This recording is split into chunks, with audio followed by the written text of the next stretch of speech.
My name is Chloe Vance, and at 34 years old, I have spent the better part of my adult life proving that a woman can command a $50 million construction site with more precision than any man in the tri-state area. I am a senior project manager at Miller & Shaw Construction, a position that requires me to wake up at 4:30 every morning, pull on my scuffed Caterpillar boots, and oversee every bolt and beam of the skyscrapers that now define the skyline of downtown Charlotte, North Carolina. I have earned every cent of my six-figure salary through grit, sweat, and a relentless refusal to fail. Last year, after a decade of living in cramped apartments and saving every bonus, I finally closed on my dream home, a 2,400-square-foot modern industrial house in the historic Wesley Heights neighborhood. It cost me $585,000, and I spent another $70,000 on renovations, including the custom white quartz countertops in the kitchen that cost exactly $8,400 and felt like a monument to my own independence. But as I stood in that very kitchen on a humid Tuesday evening, the smell of expensive jasmine candles competing with the scent of my mother's cheap hairspray, I realized that to my parents, my success was nothing more than a convenient resource to be harvested for my brother's benefit.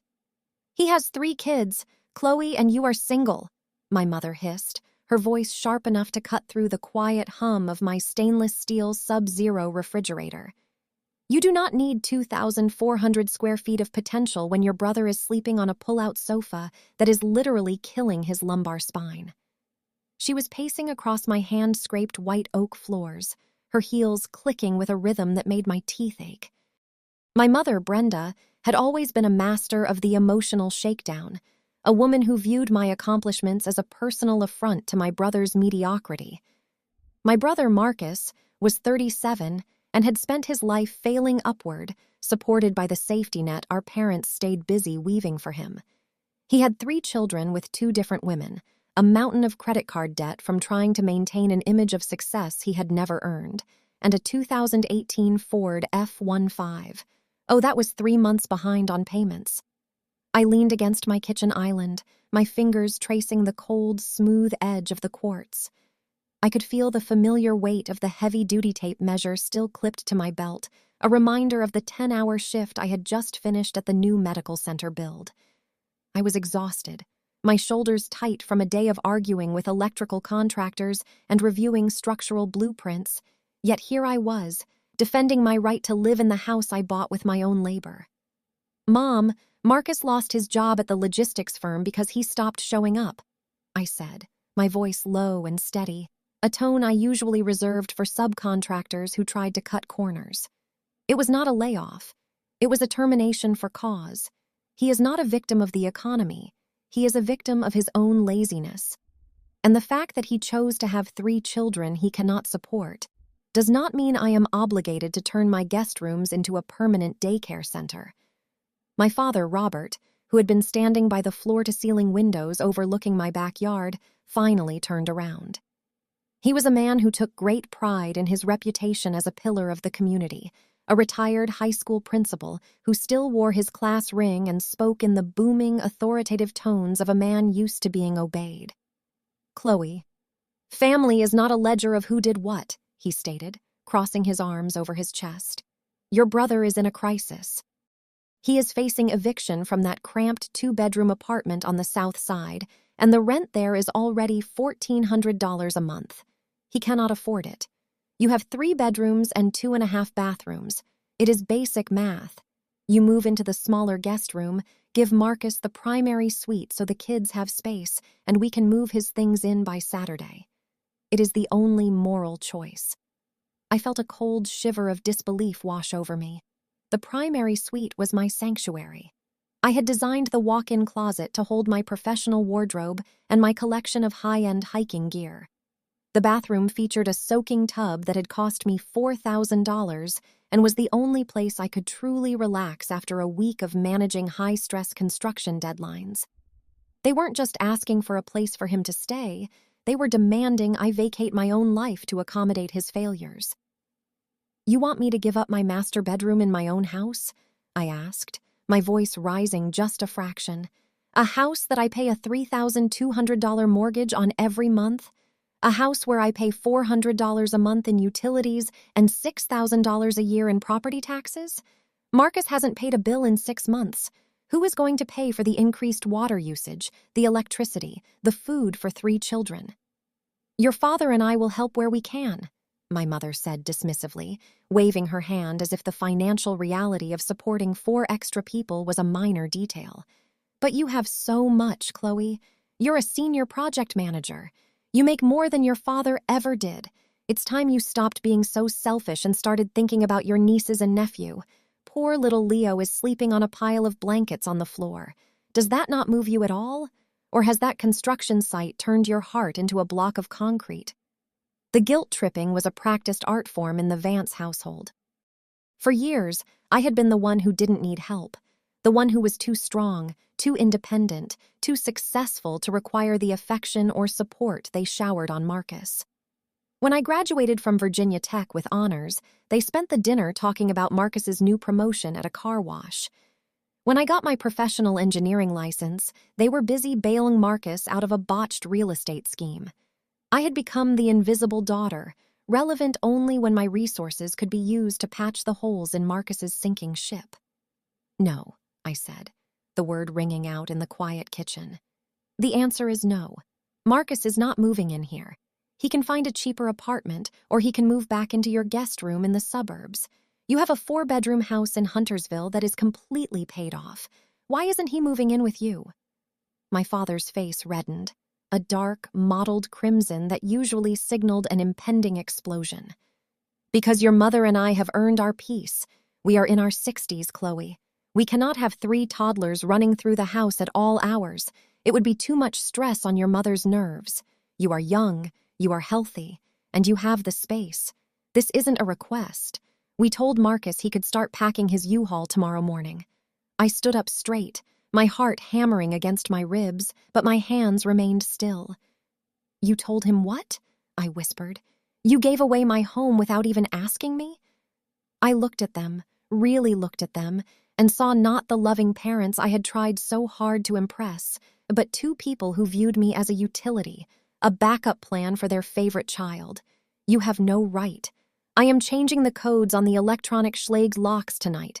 If Marcus shows up with a truck, I will call the police and have him trespassed, and I suggest you leave now before I say something that we can never take back. My mother gasped, clutching her throat as if I had physically struck her. You would call the police on your own brother? After everything we did for you? We gave you life, Chloe. We put you through school. You paid for 2 years of state college, I reminded her, my voice cracking despite my best efforts. I worked 3 jobs to pay for the rest. I took out $40,000 in student loans that I spent 7 years paying off.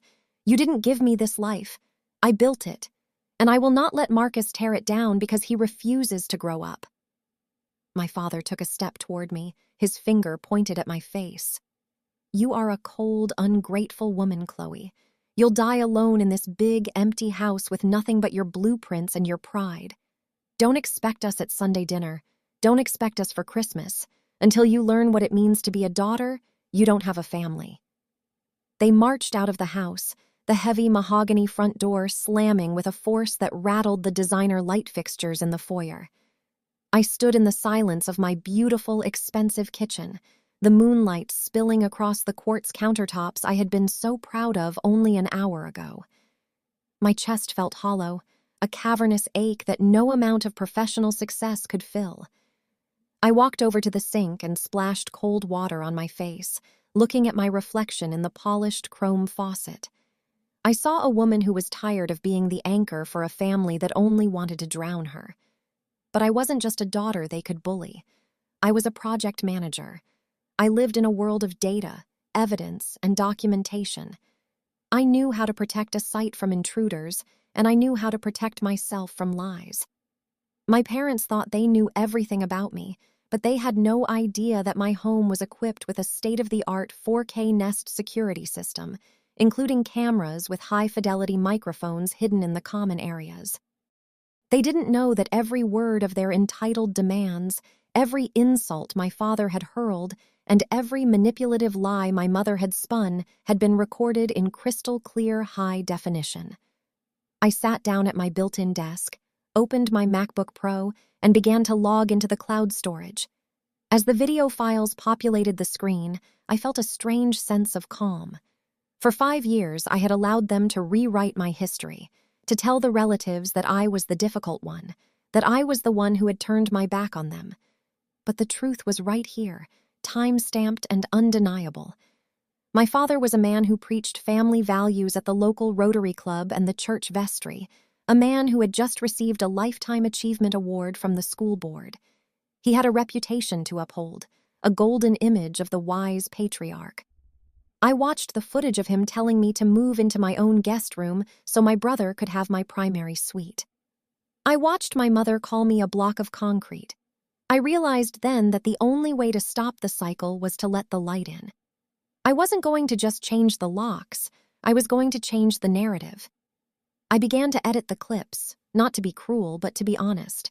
I was tired of being no one's daughter, but if the price of being their daughter was my own soul and my own home, then the price was too high. I thought about the 3,000 miles of structural steel I had overseen in my career, the foundations I had poured that would last for 100 years. I knew how to build things that endured, and I knew that a family built on the sacrifice of one child for the indulgence of another was a structure that deserved to collapse. As the clock on the microwave shifted to 11:15, the blue light of the screen illuminating my face, I realized that this was the start of a new project. Not a medical center or a high-rise, but the reconstruction of my own boundaries. I would not be the girl who took the slap and stayed silent. I would be the woman who stood in the ruins of her family's expectations and realized she was finally free. Family isn't just a bloodline or a shared last name. It is the group of people who respect the walls you have built and the life you have earned. My name is Chloe Vance, and tonight I am finally firing the people who never truly worked for my heart. The financial gap between my brother and me was not just a simple difference in bank account balances. It was a vast, echoing canyon carved by years of diametrically opposed choices and a fundamental difference in what we considered a hard day's work.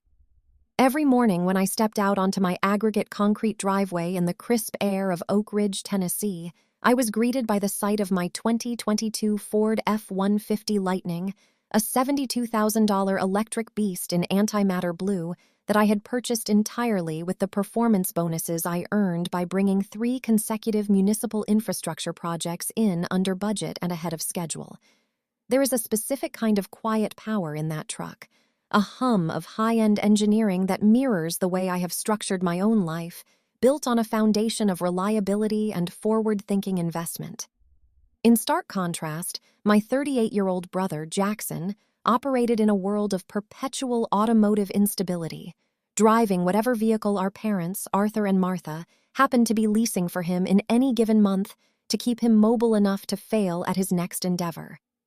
Currently, he was behind the wheel of a silver 2021 Toyota Camry that was already 4 payments past due, a car that smelled of stale fast food and broken promises, parked haphazardly at the curb of our parents' house like a physical manifestation of his stagnating life.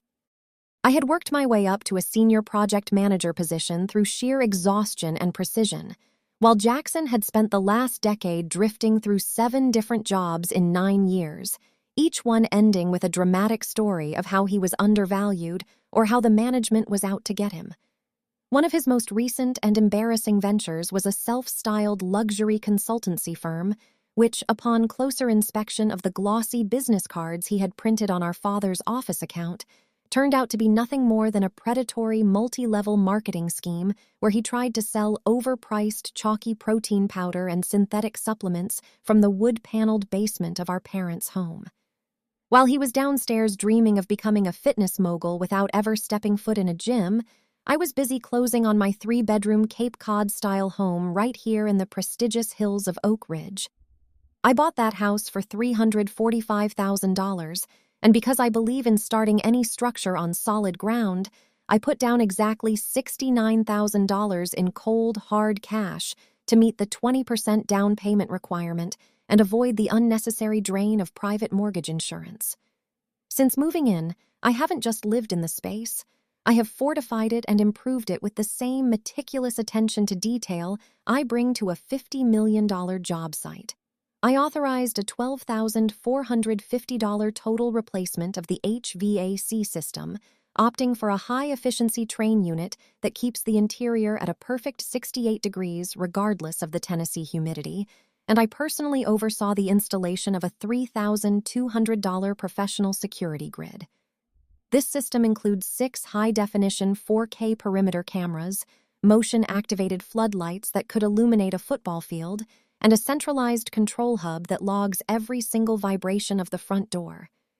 I remember standing on my front porch, looking at the precision-trimmed boxwood hedges that cost me $800 to have professionally landscaped, thinking about the sheer audacity of my parents' suggestion that I should simply hand over my keys to a man who couldn't even manage to keep a silver Camry clean. Jackson's life was a series of emergency loans and forgiven debts, a chaotic scramble for the next handout while I was carefully calculating the long-term ROI on my property improvements. My father, Arthur, who had spent 40 years as a high school principal and should have understood the value of consequences, seemed to have a blind spot the size of a construction crane when it came to his only son. He viewed my stability not as a result of my sacrifice, but as a surplus that should naturally be redistributed to the sibling who refused to build anything for himself. My mother, Martha, was even worse, treating Jackson's perpetual unemployment like a tragic illness rather than a character flaw, constantly reminding me that family meant being a safety net for those who fall, conveniently ignoring that Jackson wasn't falling so much as he was choosing to lie down and wait for someone else to carry him. The reality of our lives was written in the details of our daily routines, where I would spend my lunch hour reviewing architectural submittals and cost-benefit analyses for steel reinforcements, while Jackson would spend his afternoon posting filtered photos of his protein shakes on Instagram, trying to project an image of a high-rolling entrepreneur from a basement bedroom that still had his high school wrestling trophies on the shelf. I had spent $8,400 on custom white quartz countertops because I wanted a home that reflected the quality of my work, a place where every surface was a testament to my own endurance and fiscal responsibility. Meanwhile, Jackson was still asking our mother for $20 for gas so he could drive his 4 months behind Camry to a job interview he would likely skip. It wasn't just about the money. It was about the fundamental disrespect of my labor, the assumption that because I had built a fortress of security for myself, I was somehow obligated to allow the person who had spent his life tearing things down to move inside the walls. I looked at the digital readout of my security system's control panel, the soft blue light glowing in the darkened hallway of my perfectly maintained home, and I felt the weight of the injustice of their demands. They wanted me to give up my master suite, my sanctuary with the $4,000 soaking tub and the walk-in closet organized with military precision so that Jackson could bring his chaos into my order.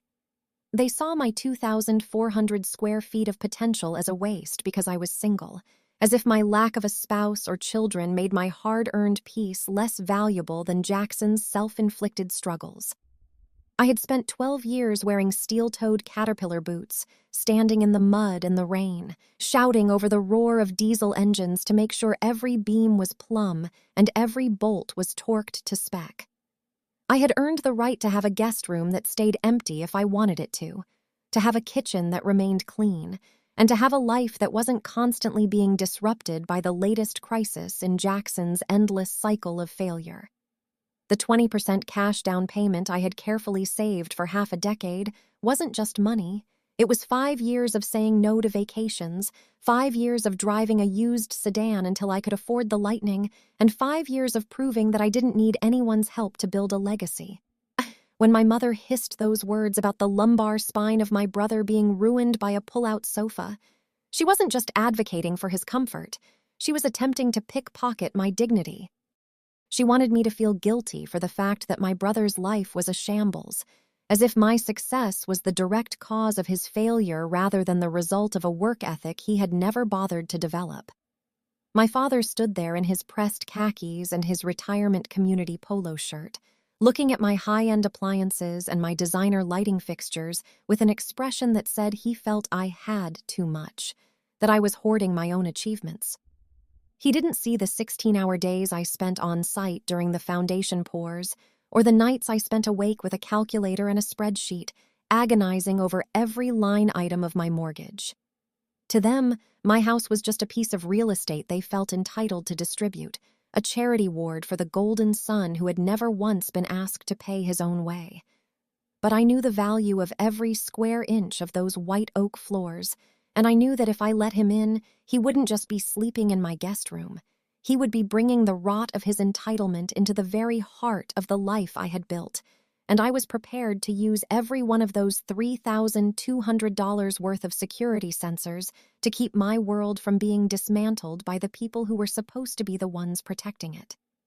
The air in the kitchen was thick with the unspoken history of our family, the way they had always smoothed the path for Jackson while I was expected to pave my own road through the wilderness. I thought about the silver Toyota Camry sitting out there, a symbol of a life lived on credit and the goodwill of others. And then I looked at my F-150 Lightning, a silent, powerful machine that represented everything I had achieved on my own terms. The contrast was a sharp, jagged edge that cut through any lingering sense of daughterly obligation I had left. I wasn't just a senior project manager at Miller & Shaw. I was the architect of my own existence, and I would not allow my parents to treat my home like a subsidiary of their failing investment in my brother. I had paid for the quartz, I had paid for the HVAC, and I had paid for the security that was currently recording their every word, and if they thought for 1 second that I would let Jackson's chaos cross my threshold, they were about to learn that the daughter they called cold and ungrateful was also the daughter who knew exactly how to defend a perimeter. I watched my father's face as he made his demands, seeing the same stubborn entitlement that Jackson used to justify his every failure, and I realized that my family didn't see me as a person at all. They saw me as a successful project that they wanted to liquidate to cover the losses on their favorite mistake. But this project was closed to outside investors, and the doors to my Cape Cod were staying locked, protected by a grid that was designed to detect exactly the kind of intrusion they were planning to force upon me. The absolute, unadulterated betrayal of my trust did not happen in a dark alley or through a whispered conspiracy, but rather it unfolded in the harsh, uncompromising glare of a Thursday afternoon at precisely 2:14 p.m., while I was standing in the middle of a skeletal structure that would eventually become a 42,000-square-foot medical plaza. I was wearing my neon safety vest and my white hard hat, clutching a weather-resistant iPad Pro as I cross-referenced the electrical conduit placements against the master blueprints when the sharp, insistent chime of my Ring security app pierced through the rhythmic thudding of a nearby pneumatic nail gun.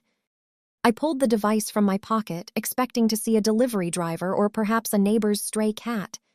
But instead, I watched in a state of frozen, nauseating horror as my father, Arthur, stood on my front porch with a look of grim determination. He wasn't there to drop off a forgotten mail item or to check on my plants. He was reaching into the hidden compartment behind the decorative cast-iron planter to retrieve the emergency spare key, the one I had given him 2 years ago with the explicit, solemn instruction that it was only to be used in the event of a catastrophic fire or a burst pipe. Beside him stood my brother Jackson, looking more energized than I had seen him in years, and a third man dressed in a gray uniform who was carrying a heavy professional locksmith's kit. They didn't just enter my home, they invaded it with a calculated, cold-blooded efficiency that made my blood turn to ice in my veins. Through the wide-angle lens of my foyer camera, I watched as my father turned the deadbolt and gestured for the locksmith to begin working on the secondary interior locks, while Jackson bypassed the kitchen entirely and headed straight for the stairs. I was 3 miles away, trapped behind a chain-link construction fence and 20 minutes of heavy traffic, forced to witness the systematic violation of my sanctuary in real time on a 6-inch screen.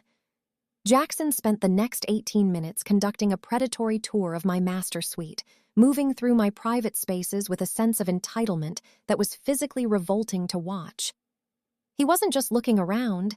He had a professional-grade Bosch laser distance measurer in his hand, the red dot dancing across my charcoal gray accent walls as he took precise dimensions of the room I had spent thousands of dollars to curate.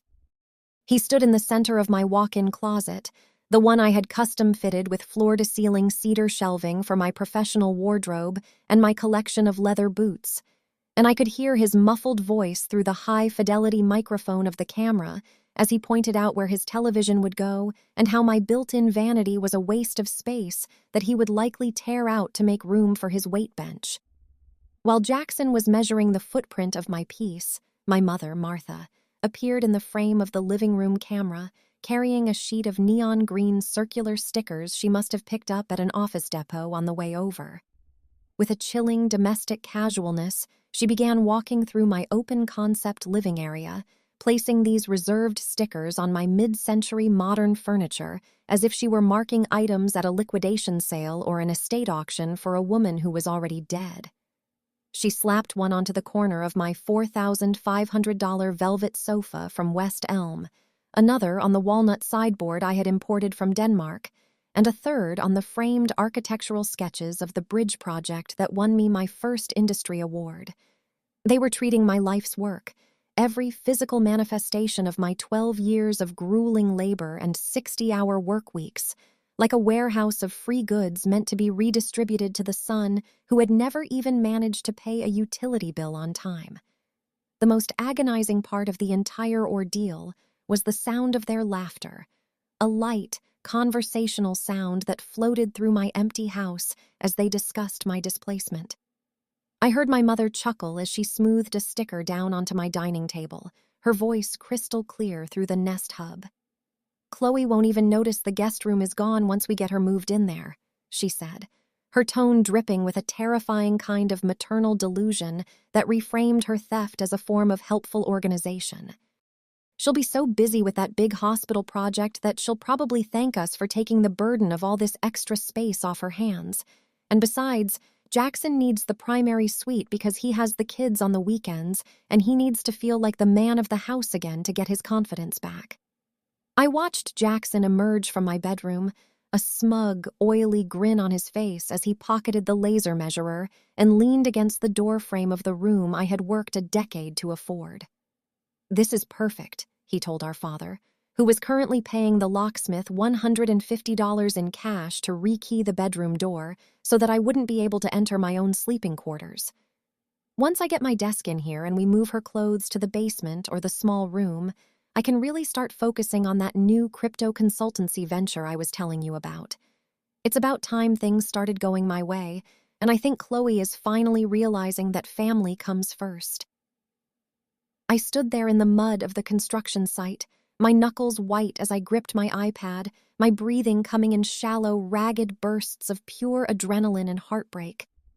I was watching my father, a man who had taught me about the sanctity of property and the importance of a person's word, actively participating in the dismantling of my life. He wasn't a passive observer. He was the foreman of this betrayal, directing the locksmith and nodding in approval as Jackson laid claim to my bed, my view, and my privacy. They were treating me like a ghost in my own home, an inconvenient tenant who was being evicted from her own success to satisfy the ego of a 38-year-old man-child. I felt a profound sense of mourning in that moment, not for the furniture or the house, but for the fundamental lie I had lived under, the belief that if I worked hard enough and stayed strong enough, I would earn a seat of respect at their table. Instead, I realized that in their eyes, I wasn't a daughter or a professional. I was just a well-funded storage unit for the things they wanted to give to Jackson. The locksmith finished his work, handing my father 3 new sets of keys for the internal doors, and I watched as my mother walked into the kitchen and opened my refrigerator, helping herself to a bottle of the expensive San Pellegrino sparkling water I kept for guests. She leaned against the quartz countertop, the one I had agonized over for weeks before selecting the exact slab with the most elegant gray veining, and she didn't even use a coaster as she set the cold bottle down on the porous surface. They were already moving in, mentally and physically, erasing my presence before I even knew the locks had been changed. The sheer arrogance of it was staggering. They hadn't even waited for me to respond to their demands from the night before, assuming that my silence was a form of submission rather than the stunned disbelief it actually was. They were laughing about my guest room, joking about how I was so obsessed with my career that I wouldn't mind living in a 12 by 12 box while my brother enjoyed the soaking tub I had paid for with my own sweat. I realized then that the security system they didn't know I had upgraded was the only thing standing between me and total erasure. Every measured foot of that walk-in closet, every sticker my mother placed on my prized possessions, and every word of their derogatory plan was being encoded into a digital file that they could never delete. I thought about the $3,200 I had spent on this professional grid, a price tag they had mocked as being paranoid when I first installed it, and I felt a grim sense of validation. It was the best investment I had ever made. As I watched them finally exit the house through the front door, my father carefully placing the original emergency key back in the planter as if his deception were still intact, I didn't cry. The time for tears had ended the moment I saw that locksmith's van pull into my driveway. I was a project manager, and I knew exactly how to handle a site that had been compromised by unauthorized personnel.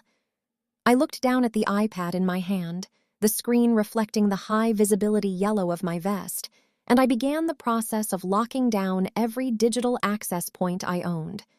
I revoked the guest codes, I alerted the monitoring company of a break-in by known parties, and I began the long, methodical process of downloading every second of that 14-minute invasion. They thought I wouldn't notice the guest room was gone because they didn't think I was the kind of person who fought back, but they had forgotten who had taught me to be so relentless. They had spent their lives building Jackson up by tearing me down, but they had failed to realize that when you build a woman out of steel and concrete, she doesn't just crumble when you try to take her home.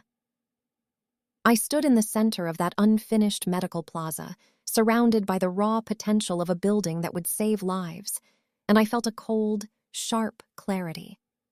My family was no longer a structure I was interested in maintaining. It was a condemned building, and I was the one holding the demolition permit.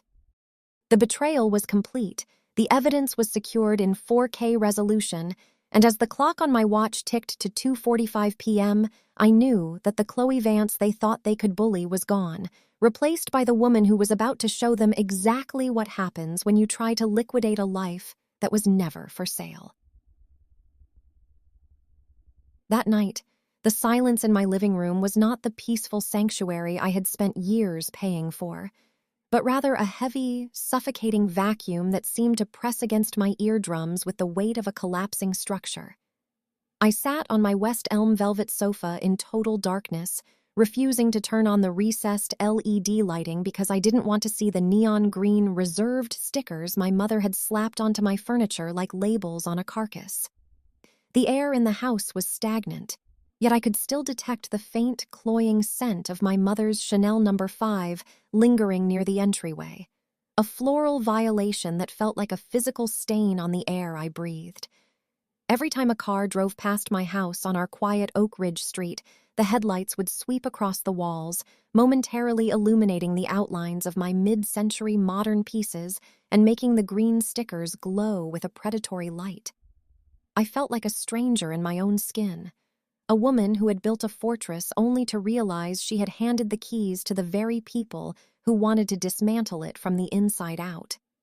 My mind was racing with the technical precision of a project manager who had just discovered a fundamental flaw in the foundation of a high-rise.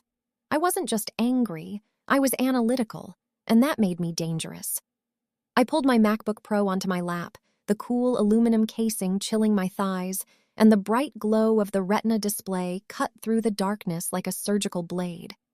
I didn't open social media or look for comfort in empty digital spaces. Instead, I opened a password-protected Excel spreadsheet that I titled The Exit Strategy.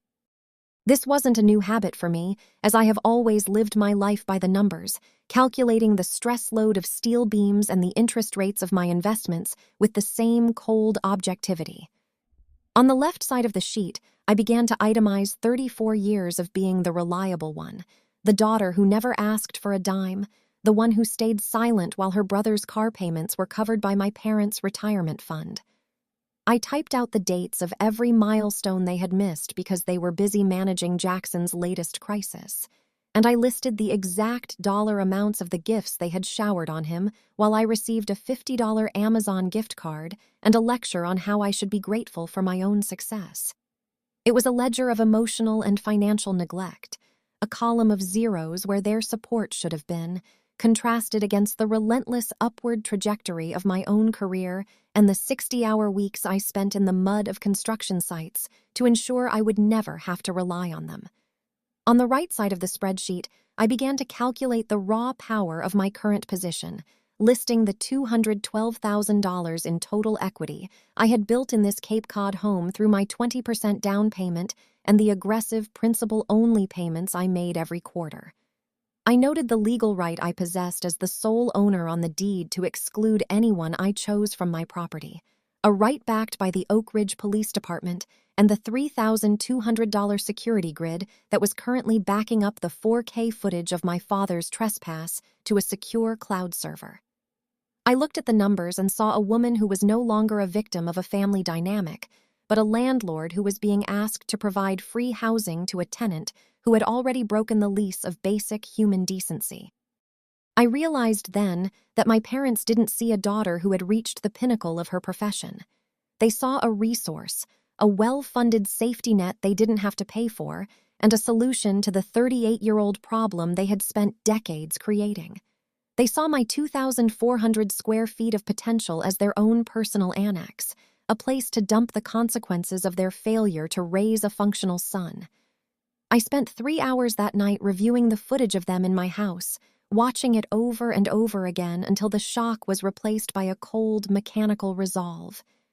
I watched my mother admire her reflection in my bathroom mirror, the one with the custom brass frame I had waited 6 months for, and I watched my father shake the hand of the locksmith after he rekeyed the door to my own bedroom. The sheer, unmitigated gall of their confidence was what struck me the most. They truly believed I would fold, that I would walk into my house, find myself locked out of my own suite, and simply sigh and move my things into the guest room because that is what a good daughter does. They expected me to prioritize their comfort over my own dignity, just as I had done 1,000 times before at holiday dinners and family gatherings. But as I watched Jackson use his laser tape to measure the space for his television, I felt something in me snap with the finality of a high-tension cable. The person they thought they were dealing with, the Chloe who sought their approval through quiet excellence, had died the moment that locksmith turned the cylinder in my bedroom door. I reached for my phone several times, my thumb hovering over the contact for the security company to change the codes and alert the authorities immediately, but each time I pulled back. A simple lockout wasn't enough for the scale of this betrayal. If I changed the locks that night, they would just play the victim, telling the extended family that I was being hysterical and difficult again. I wanted them to feel the full weight of their entitlement collapsing on top of them. I wanted them to feel the absolute confidence that they were winning right up until the moment the trap snapped shut. I wanted them to bring the truck.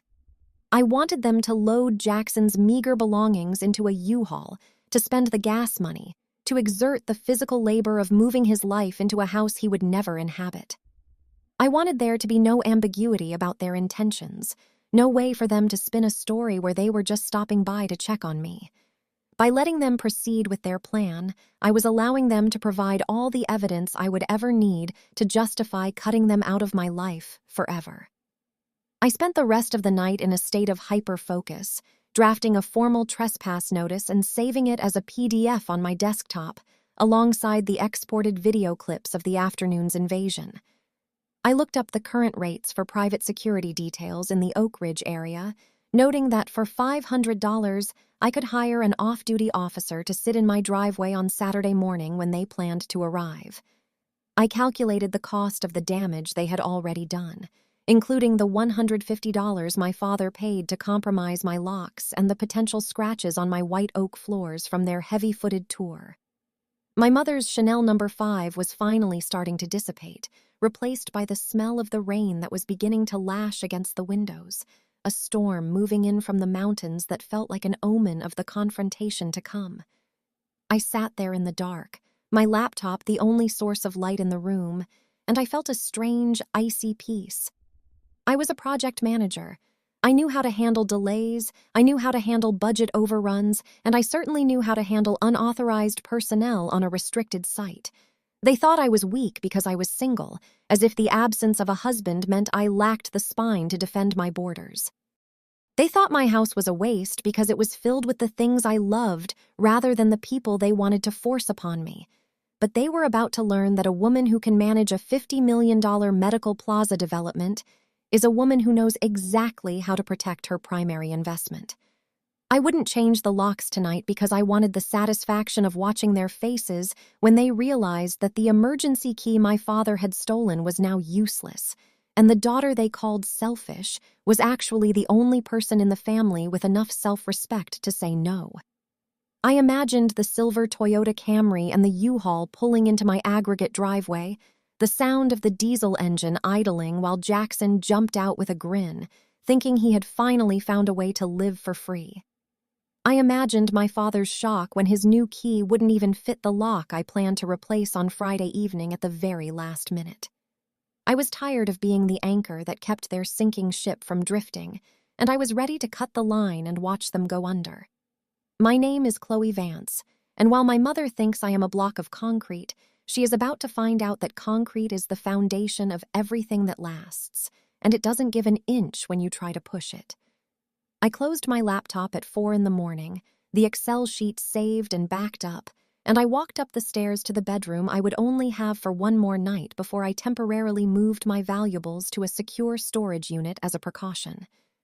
I didn't sleep much, but when I did, I didn't dream of my family. I dreamed of a construction site where the blueprints were finally being followed to the letter, and for the first time in my life, I was the only person with the authority to sign off on the final inspection. The exit strategy was in place, the variables were accounted for, and all that was left to do was wait for the morning when they would arrive with their truck and their greed, only to find that the house they thought was theirs was a fortress they could never hope to breach. Friday was the day I stopped being a daughter and started being a strategist, a transition that felt as cold and inevitable as the steel beams I oversee at the medical plaza site. I woke up at 5 a.m, the blue light of my smartphone illuminating a room that no longer felt like mine, and by 9 o'clock, I was pulling my antimatter blue Ford F-150 Lightning into the reserved parking executive garage of Vane & Associates in downtown Knoxville. The office of my attorney, Silas Vane, was a masterclass in calculated intimidation, featuring floor-to-ceiling windows that looked out over the Tennessee River and an atmosphere that smelled perpetually of expensive pipe tobacco, aged bourbon, and the kind of $400 an hour advice that wins wars before they even reach a courtroom. Silas was a man who didn't believe in family sentimentality. He believed in deeds, titles, and the absolute sovereignty of private property, which was exactly why I had retained him. I sat in one of his high-backed Eames leather chairs, feeling the weight of the 32-gigabyte SanDisk Extreme thumb drive in my palm, a small piece of plastic that contained the total destruction of my father's carefully cultivated reputation. I handed it to him across his mahogany desk without a word, watching as he plugged it into his workstation and the 4K footage of my father's unauthorized entry filled the twin 32-inch monitors. We sat in a silence broken only by the hum of the air conditioning as the video played, showing my father using the emergency key to let a locksmith into my home at 2:14 p.m. the previous day. The audio was crystal clear, capturing the moment my father turned to Jackson, clapped him on the shoulder, and said with a terrifying level of parental arrogance that I shouldn't worry because he would handle the paperwork once I was moved into that tiny studio apartment downtown. Silas didn't gasp or offer platitudes. Instead, he let out a short, dry chuckle, and a cold, predatory expression settled over his features, the look of a wolf who had just been handed a map to the sheepfold. He looked at me over the rim of his spectacles and noted that in the state of Tennessee, entering a private residence with a key obtained for emergency purposes to perform unauthorized modifications and plan a forced relocation was not just a civil matter, but a criminal trespass with the intent to commit a secondary offense. We spent the next 3 hours drafting a formal trespass warning and a comprehensive cease and desist order, documents that were written in a legal language so sharp and uncompromising they felt like tactical weapons. These papers explicitly stated that any attempt by Arthur, Martha, or Jackson Vance to set foot on my property at 412 Heritage Lane would result in immediate arrest and a subsequent lawsuit for emotional distress and violation of privacy. While Silas's paralegal was finalizing the documents, I was already on the phone with Ironclad Locksmithing, the most elite security firm in the county, scheduling a total digital rekey of my entire residence for exactly 11 o'clock that Friday night. I knew that my father still had the original emergency key and that he likely had copies made by the man he brought into my home, so I opted for a complete overhaul of the entry system that would render every physical key in the world completely useless. The quote for the emergency after-hour service was $1,150, a steep price that I paid without a second thought, viewing it as the premium for my own freedom and the safety of my sanctuary. I spent the rest of the afternoon at the construction site, but my mind was miles away, visualizing the electronic architecture of the new system I was about to install. I was meticulously planning the sequence of events for the weekend, treating the eviction of my family's influence with the same rigorous attention to detail I applied to a $50 million medical plaza build. I ensured that every subcontractor on my site was focused, but my own internal focus was narrowed down to a single point of absolute, unshakable resolve. By the time 11 o'clock rolled around, I was back at my Cape Cod, watching the matte black van from Ironclad Locksmithing pull into my driveway, the technician hopping out with a specialized kit of encrypted hardware. Over the next 2 hours, we stripped every traditional lock from the exterior doors and replaced them with military-grade, biometric-compatible smart deadbolts that functioned on a closed-loop frequency. The technician explained the encryption levels as he programmed the system, ensuring that even if someone tried to bypass the digital interface, the physical bolt would remain deadlocked unless it received a signal from one of the 3 specific high-security encrypted fobs he was handing me. I stood in my darkened foyer at 1 in the morning, holding those 3 fobs in my hand, the only 3 in existence, and I felt a surge of power that was almost intoxicating. My father could arrive with 1,000 locksmiths, he could try to use the key I had once trusted him with, and he would find nothing but a solid, unmoving barrier that no longer recognized his authority or his existence. The house was now a true fortress, a $12,450 HVAC-controlled, $3,200 security-monitored, and $1,150 rekeyed testament to my refusal to be a victim of my brother's incompetence. I walked through each room of the house, my footsteps echoing on the white oak floors, and I methodically removed every single one of the neon green reserved stickers my mother had placed on my furniture. I didn't peel them off gently. I ripped them away, feeling a grim satisfaction as I cleared the velvet of my sofa and the walnut of my sideboard, reclaiming my possessions from their imaginary liquidation sale. I gathered all the stickers into a ball and threw them into the trash, a final symbolic rejection of the role they had assigned me. I then went to the kitchen and sat at the quartz island, opening my laptop one last time to verify that the security cameras were all functioning perfectly and that the cloud backup was active. I could see the street outside, quiet and empty under the glow of the municipal streetlights, and I knew that somewhere in the suburbs, Jackson was likely packing his things into boxes, fueled by the delusion that he was about to move into a luxury primary suite. My parents were probably patting themselves on the back for their pragmatism, never imagining that the daughter they viewed as a block of concrete had already laid the charges for their complete social and legal demolition.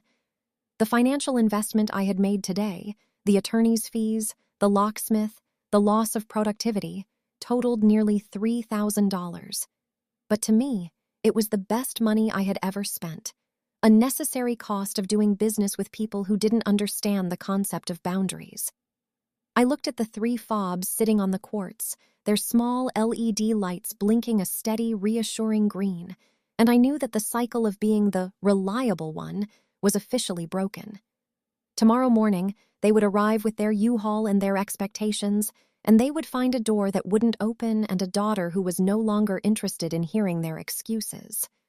I was prepared for the screaming, I was prepared for the tears, and I was prepared for the accusations of being a heartless child, because I had the 4K evidence to prove that the heartlessness had started with them.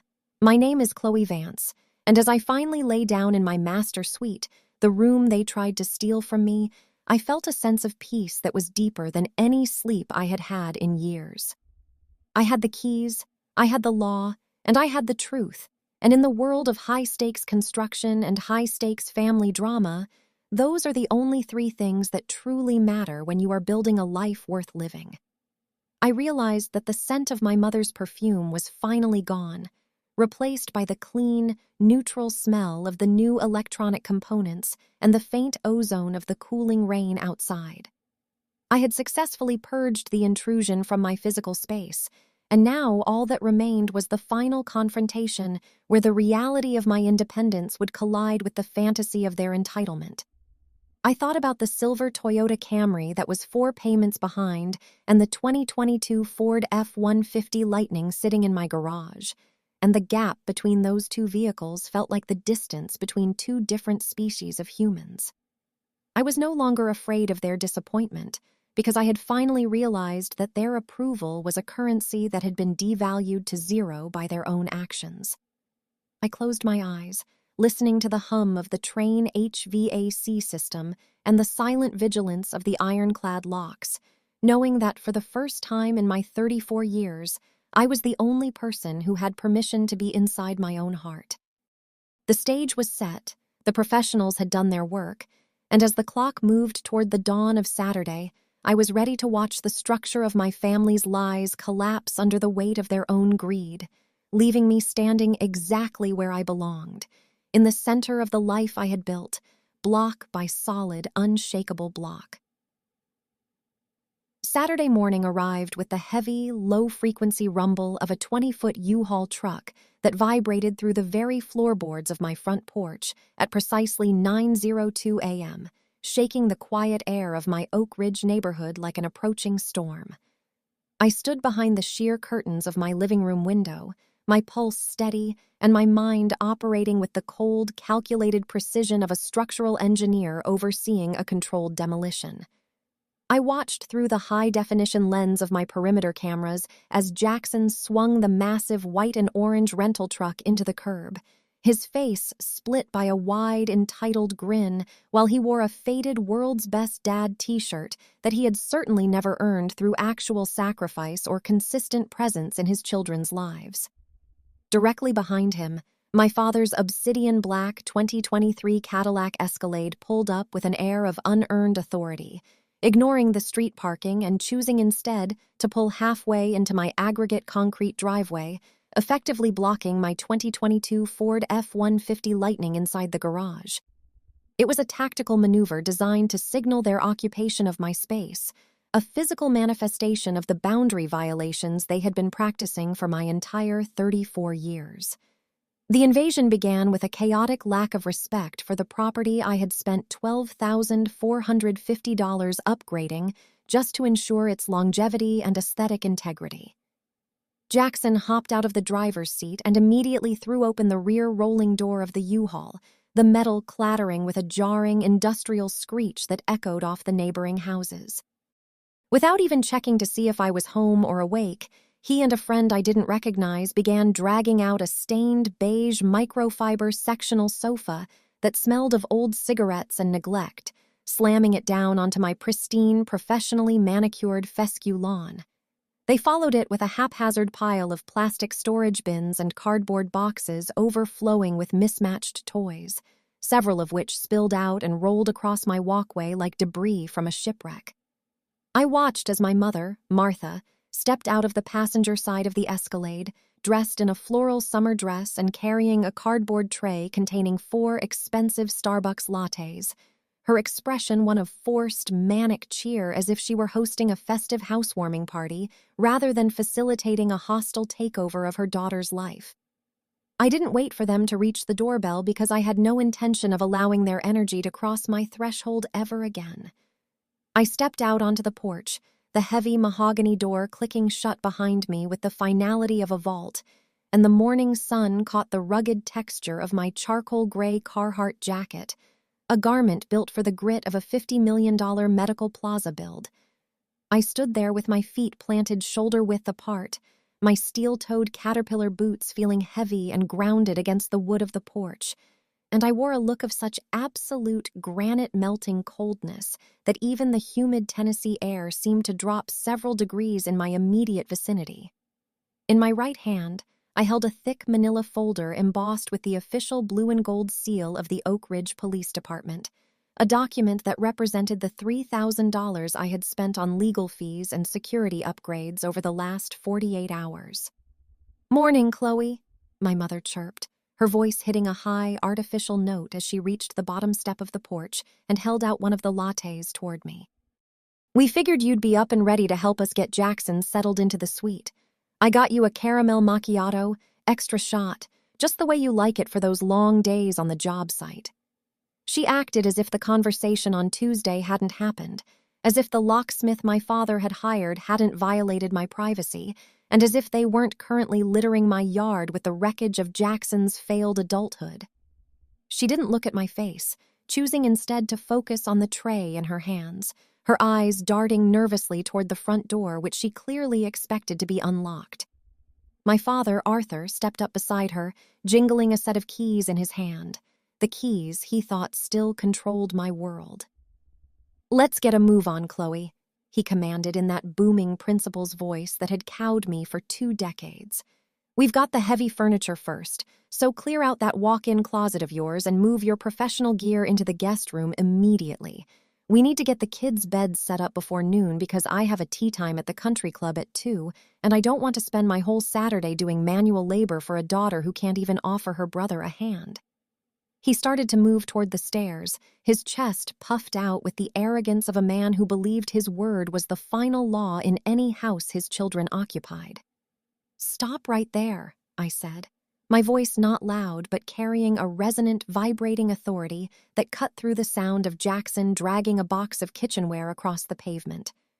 My father froze, his foot hovering over the first step, and the look of confusion that crossed his face would have been comical if it hadn't been so insulting. I didn't reach for the latte, and I didn't move an inch to let them pass. "You will not be entering this house today, tomorrow, or any day in the foreseeable future," I stated, my eyes locking onto his with a clinical detachment that seemed to startle him more than an outburst of anger would have. "And you have exactly 10 minutes to clear every single piece of that junk off my lawn and move those vehicles before I call the towing company I have on standby, who will be more than happy to impound that U-Haul and your Escalade at your personal expense." "Chloe, don't be dramatic," Jackson yelled from the back of the truck, wiping sweat from his forehead with the hem of his best dad shirt. "We already have the keys, remember? Dad got the master suite rekeyed for me so we wouldn't have to wait for you to stop being a brat about the space. Just go inside and have your coffee while the men handle the heavy lifting." He started walking toward the porch with a box labeled Master Bath, his smugness radiating off him like a foul odor. I held up the manila folder, the sunlight glinting off the official police seal. "This folder contains a formal trespass warning and a cease and desist order drafted by Silas Vane," I said, the name of the most expensive attorney in the county causing my father's eyes to widen in sudden recognition. "It also contains the 4K footage from my security grid showing your unauthorized entry on Thursday at 2:14 p.m., along with the audio of you, Dad, planning to relocate me to a studio downtown against my will." I have already filed a report with the Oak Ridge Police Department for criminal trespass and attempted grand larceny of property rights. If any of you take one more step toward my door, or if you are still on this property in 9 minutes, the off-duty officer I have hired, who is currently parked 2 houses down in an unmarked vehicle, will come over here and place all 3 of you under arrest. The silence that followed was absolute, broken only by the distant sound of a lawnmower 3 streets over. My mother's hand began to shake, the Starbucks tray tilting until a drop of hot coffee spilled onto her floral dress, but she didn't seem to notice. My father's face went from its usual ruddy pink to a ghostly ashen gray as the reality of the situation began to penetrate his layer of retired educator entitlement.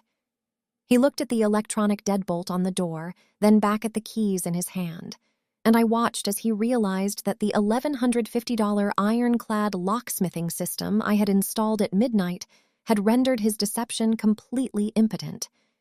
You would actually arrest your own father?" he stammered, his voice losing its booming quality and cracking at the edges. "Over a bedroom? For your own brother who has nothing? I would arrest a stranger who broke into my home, and since you've proven you are no longer family by trying to liquidate my life's work, I see no reason to treat you with any more leniency than a common thief," I replied, my voice as steady as a level line on a blueprint.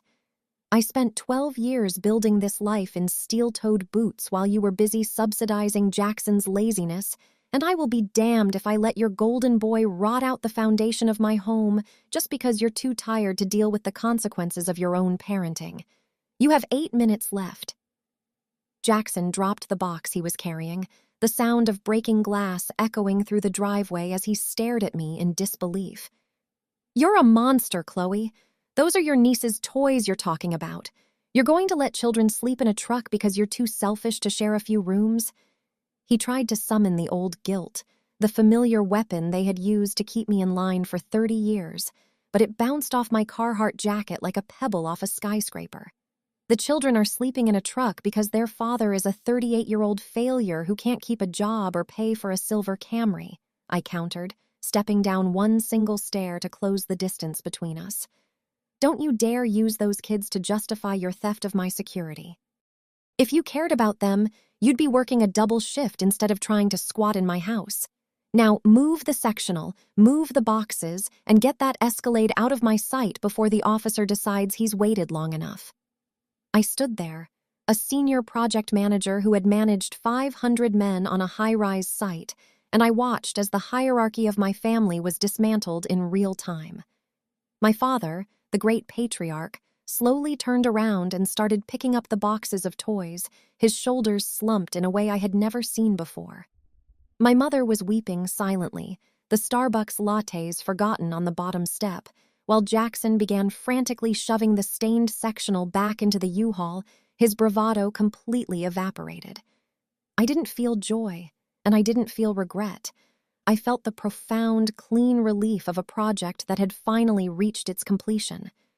I watched them work for the next 7 minutes, clearing the lawn of the debris they had brought to clutter my life, and when the last box was loaded and the truck engine roared to life, I felt the air around my Cape Cod finally belong to me again.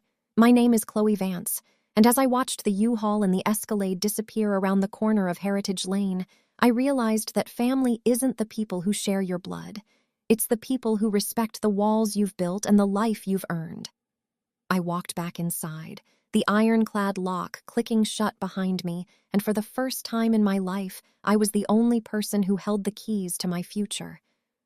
The moment of execution arrived with a cinematic, bone-chilling finality as I stood on the top step of my porch, watching my father, Arthur, adjust the waistband of his pleated khakis and stride toward my front door with a confidence that was as misplaced as it was insulting. He was grinning, that practiced paternal smile he used when he thought he had successfully manipulated a situation to his advantage, and he clapped his hands together with a hollow, jovial sound that echoed off the brick of my home. "All right, Chloe, let's get the heavy stuff in before the rain starts to come down," he said, his voice carrying the casual authority of a man who truly believed he still held the deed to my life. He reached into his pocket, and pulled out the shiny new brass key he had commissioned on Thursday afternoon, the one he had obtained by violating the sanctuary of my home with a locksmith, and he lunged it toward the lock cylinder with the muscle memory of a man who expected every door in the world to open for him. But the key didn't even enter the hole. It hit a flat, impenetrable surface of brushed nickel because I had spent $1,150 on Friday night to replace the entire traditional handle set with an ironclad biometric scanner and an encrypted digital deadbolt. I watched him jiggle the handle, his grin faltering and turning into a mask of confused irritation as he tried to force the metal teeth into a space that no longer recognized them. "The locks have been changed, Arthur," I said, and my voice was as flat and unyielding as the professional spirit level I used on my $50 million medical plaza builds to ensure every structural beam was perfectly true. I didn't call him Dad because the man standing on my porch attempting to break into my house was a stranger to me, a trespasser who viewed my 12 years of grueling labor as a convenient storage unit for his favorite child's failures. He turned to me, his face reddening with a sudden sharp anger, his fingers still clutching the useless brass key. "What is the meaning of this, Chloe?"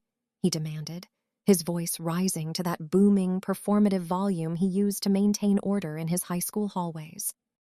"We had a deal. Your brother is being evicted, and you have more space than any single woman knows what to do with, so open this door right now before I lose my patience with your theatrics." I didn't argue, and I didn't raise my voice to match his. Instead, I pulled my iPhone 15 Pro from the pocket of my Carhartt jacket and tapped the glass with a steady, clinical finger, activating the high-fidelity Bluetooth external speakers I had rigged into the eaves of the porch just an hour before they arrived. The quiet Saturday morning air of Oak Ridge was suddenly shattered by the crystal-clear recording from Thursday's security footage. My father's own voice amplified to a volume that ensured every neighbor on Heritage Lane could hear the truth of his intentions. The neighborhood heard him say, as clear as a bell, "We will just tell her it is for the kids, Jackson, because she is too soft to say no, and once we get your stuff inside, she won't have the spine to kick her own family out onto the street." The recording played on a loop for 10 seconds, the words hanging in the air like a poisonous gas, and the silence that followed when I finally hit stop was heavy enough to crack the aggregate pavement of my driveway. My neighbor from across the street, Judge Miller, a man who had spent 30 years on the bench and knew exactly what a violation of property rights looked like, stepped out onto his perfectly manicured lawn, crossing his arms over his chest as he fixed my father with a gaze that had withered, hardened criminals. He wasn't the only one. Several other neighbors had paused their lawn mowing and car washing, their eyes fixed on the scene unfolding on my porch as the golden patriarch of the Vance family was exposed as a common manipulator. My mother, Martha, looked like she wanted to melt into the fescue, her Starbucks tray shaking so violently that the remaining lattes were splashing over the sides, while Jackson stood frozen by the U-Haul, his world's best dad t-shirt now soaked with the sweat of a man who realized his free ride had just hit a reinforced concrete wall. I stepped forward, closing the distance between myself and my father until I could see the broken capillaries in his nose and the sheer, unadulterated shock in his eyes. I handed him the manila folder containing the formal trespass warning, the paper crisp and cold against his trembling hand. "You have exactly 10 minutes to clear every box of toys, every stained cushion of that sectional, and every piece of Jackson's mediocrity off my lawn," I said, my tone as cold as the steel-toed boots I was wearing. "If you are still standing on this property, or if that black Cadillac is still blocking my driveway when the clock hits 9:15, the sheriff, who is currently parked 2 blocks away at the corner of Oak Ridge and Elm, will pull into this driveway to finish what I have started. I have already provided him with the 4K footage of your break-in from Thursday and the digital logs of the unauthorized locksmith you brought onto my site." My father looked down at the folder, the official seal of the Oak Ridge Police Department mocking his previous arrogance, and for the first time in my life, I saw the man behind the curtain, a small, desperate, and profoundly entitled person who had run out of people to bully. "Chloe, you're making a mistake that will haunt you for the rest of your life," he whispered, his voice trembling with a mixture of rage and genuine fear of the legal consequences I had laid out. "We are your parents. We are the ones who gave you everything. You're going to choose a house and some security cameras over your own flesh and blood? You didn't give me this house, and you certainly didn't give me the career that paid for it," I replied, stepping back toward the biometric scanner and placing my thumb against the glass to hear the satisfying mechanical thud of the deadbolt sliding home behind me. "You gave me a childhood where I was the invisible support beam for Jackson's ego, but I am a senior project manager now, and I know when a structure is beyond repair. You have 8 minutes left on that clock, Arthur. I suggest you start moving those boxes before the neighbors get to see you in handcuffs." I turned my back on them, an act of such profound defiance that I felt the shift in power like a physical surge in my chest. I didn't look back as I walked into the cool, jasmine-scented air of my foyer, the sound of the train HVAC system humming a steady rhythm of peace and order. Through the sidelight window, I watched as the panic set in. Jackson and my father began frantically grabbing the toys and the storage bins, throwing them back into the U-Haul with a desperate, clumsy energy that lacked any of the smugness they had arrived with. My mother was already back in the Escalade, her face buried in her hands, realizing that the daughter she thought was a block of concrete was actually the architect of their total social exile. They were moving at a pace that suggested they finally understood the gravity of the legal grid I had built around them, a grid that was fueled by $212,000 in equity and a resolve that had been forged in the fire of their neglect. The 10 minutes felt like an eternity and a heartbeat all at once, and at exactly 9:14 a.m., I watched the U-Haul screech away from the curb, its rear door still half open, followed closely by the black Cadillac Escalade which peeled out with a desperate chirp of tires. The lawn was empty, save for a few blades of flattened grass and a single forgotten neon green sticker that had fallen from the sideboard during their frantic retreat. I walked back out onto the porch, picked up that sticker and crumpled it into a tiny ball, feeling the weight of the silence return to Heritage Lane, a silence that now belonged entirely to me.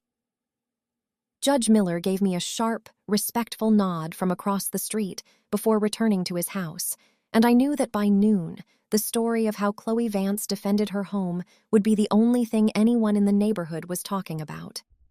I sat down on my porch swing, the wood creaking softly, and looked at my watch. It was 9:20 a.m. In the span of less than half an hour, I had dismantled 34 years of emotional extortion and replaced it with a boundary that was as permanent as the medical plaza I was building downtown.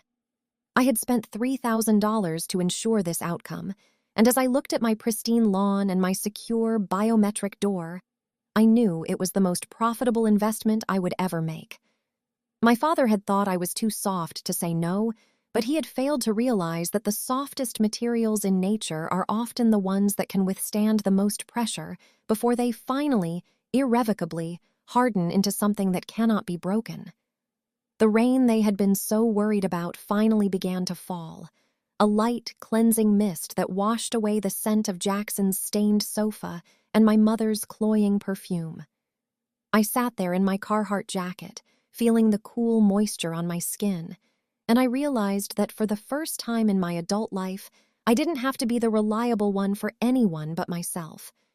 I was a senior project manager, a homeowner, and a woman who had successfully fired her family from the position of authority they had never earned. Family isn't about blood or the names on a birth certificate. It is about the people who see the work you put in and wouldn't dream of asking you to give it up for someone who hasn't earned it. My name is Chloe Vance, and as the sheriff's cruiser rolled slowly past my house a few minutes later, the officer giving me a quick wave of acknowledgement, I knew that my home was finally exactly what I had designed it to be, a sanctuary built on a foundation of self-respect and a fortress that no one, not even my own father, would ever be allowed to breach again. The execution was complete, the site was clear, and for the first time, the blueprints of my life were being followed to the letter, and the final inspection was a perfect, unshakable success. The aftermath of the confrontation on Heritage Lane was not marked by explosive drama or a cinematic climax, but rather by a glorious, heavy, and absolute quiet that settled over my property like a protective vacuum, sealing me away from the toxic noise of a family that had spent 34 years trying to hollow me out. In the 72 hours following the moment I stood on my porch with that manila folder, the structure of Jackson's house of cards collapsed with a speed that would have been shocking if it hadn't been so entirely predictable. His grand vision of a stable home and a primary suite vanished into the humid Tennessee air as the 20-foot U-Haul truck, the one he had loaded with the wreckage of his failed adulthood, was repossessed from the curb of my parents' house just 3 days later because he lacked the basic financial literacy to cover the daily rental rate and the mounting late fees. It was a fitting conclusion for a man who believed that having the right t-shirt made him a good father, while his children's toys remained trapped behind the metal roll-up door of a vehicle he no longer had the legal right to operate. I watched the GPS pings on my security app as the neighborhood returned to its natural state of peace, and I felt the last lingering threads of my obligation to his chaos snap with a satisfying mechanical finality. The social fallout for my parents, Arthur and Martha, was even more devastating because it struck at the only thing they actually valued more than their golden son: their carefully curated reputation as pillars of the Oak Ridge community. The 4K footage from my security grid, including the audio of my father admitting he planned to force me into a studio apartment because I was too soft to say no, found its way onto the local neighborhood Facebook group, a digital town square with over 6,400 active members. In a world where appearances are everything, seeing a retired high school principal and his wife aiding and abetting a break-in to their own daughter's home was a scandal that no amount of country club charm could smooth over. Within a week, my father received a formal letter from the board of directors at the local country club, informing him that his membership had been indefinitely suspended and that he was effectively blacklisted from the very greens where he had planned to spend his Saturday afternoons while I was being displaced. The social vacuum they had tried to push me into had swallowed them instead, leaving them to navigate the cold stares of their peers and the quiet judgment of a neighborhood that now knew exactly what kind of people lived behind their manicured suburban facade. I took a cold, analytical pleasure in the administrative cleanup of the situation, treating the final stages of this project with the same uncompromising attention to detail I applied to the closeout documents of a $50 million medical plaza. I sat at my built-in desk on Tuesday evening, the glow of my MacBook Pro illuminating the custom quartz countertops that were now free of my mother's floral stickers, and I drafted one final professional invoice addressed to my father. It was a line-itemed testament to the cost of his betrayal, including the $1,150 emergency locksmith fee for the ironclad biometric system, and a separate $200 charge for what I officially labeled as professional cleaning to remove the scent of entitlement from my master suite. I sent it via certified mail, requiring a signature, not because I expected him to pay it, but because I wanted it to sit on his desk as a permanent record of the day he lost his daughter to his own greed. I wanted him to see the numbers and realize that my love was no longer a resource he could draw upon to cover Jackson's debts, and that every boundary I had built was now reinforced with the weight of the law and the clarity of my own self-worth. My house is quiet now, a silence that is not lonely but rather deeply, profoundly intentional, as every square inch of these 2,400 square feet finally serves the person who actually paid for them. The 3 bedrooms that my mother once viewed as a waste of space have been repurposed into a trifecta of personal autonomy that reflects the multifaceted woman I have become.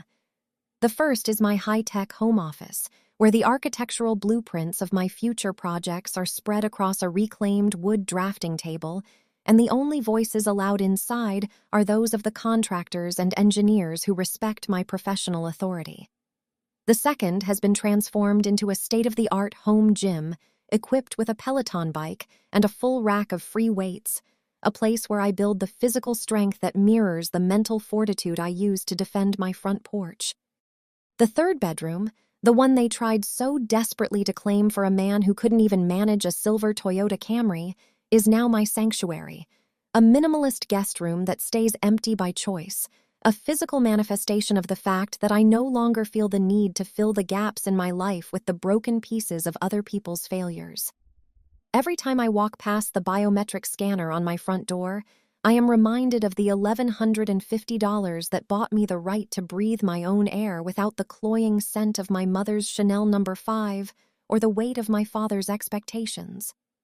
I still wake up at 4:30 in the morning to pull on my Caterpillar boots and head to the medical plaza site, but the exhaustion I feel now is the clean, honest fatigue of a woman who is building something for herself rather than acting as a structural support for people who would rather see her collapse. I have realized that the financial gap between Jackson and me was never about the $72,000 Ford F-150 Lightning or the $212,000 in home equity. It was about the fundamental difference between a person who views life as a series of handouts and a person who views it as a series of foundations. I chose to pour a foundation of concrete and steel, and while my parents called me cold and ungrateful for it, I know that concrete is the only thing that can hold up the weight of a truly independent life. There is a specific kind of peace that comes from knowing that the sheriff's department has a copy of your father's voice admitting to a crime, and that the only keys to your kingdom are the encrypted fobs and the thumbprint you carry with you. I no longer check my phone for panicked texts about Jackson's latest job loss or my mother's manufactured crises because those numbers have been blocked with the same digital finality as the ironclad locks. I have learned that family isn't a biological sentence or a blood oath that requires you to sacrifice your sanity on the altar of someone else's incompetence. It is a voluntary association based on mutual respect and the recognition of boundaries. The man who stood on my porch trying to force a brass key into a biometric scanner was not my father, but a ghost of a patriarchal system that I have officially demolished and hauled away in a dumpster of my own making. I am Chloe Vance, a 34-year-old senior project manager, and the only thing I am currently building is a future where the only people allowed inside my 2,400 square feet of potential are the ones who helped me lay the bricks. The rain has stopped now, leaving the Wesley Heights neighborhood glistening under the streetlights, and as I sit on my sofa, the one I reclaimed from a neon green sticker, I feel a sense of triumph that no professional award could ever replicate. I saved my sanity not by being the reliable daughter they wanted, but by being the uncompromising woman they feared, the one who was willing to call the authorities on her own flesh and blood to protect the sanctity of her own labor. It was a high price to pay, nearly $3,000 in immediate expenses and a lifetime of holiday dinners. But as I look around my quiet, secure, and impeccably maintained Cape Cod, I know that I got the better end of the deal. I am no longer a charity ward for my brother or a subsidiary of my parents' failing investment in him. I am the sole proprietor of my own existence. The vacuum of the aftermath is not empty. It is filled with the presence of a woman who finally knows her own worth and has the 4K evidence to prove it to anyone who dares to question the strength of the walls she has built. My name is Chloe Vance, and tonight, the house is finally, perfectly, and irrevocably still, and that is the most beautiful sound I have ever heard in my entire life. I look at the 3 fobs sitting on my nightstand, their green lights blinking in the dark, and I realize that the exit strategy I drafted on that lonely Thursday night was actually an entry strategy for a life I finally deserve to lead. I am 34 years old, and for the first time I am not looking over my shoulder to see who is trying to take what I have earned. I have fired the people who didn't work for my heart. I have secured the perimeter of my peace, and I have proven that the daughter they thought was too soft to say no was actually the only one strong enough to say enough is enough. The story of the Vance family as I knew it is over, and the story of Chloe Vance, the architect of her own freedom, is just beginning its first unshakable chapter in a house that is finally, truly, and completely home.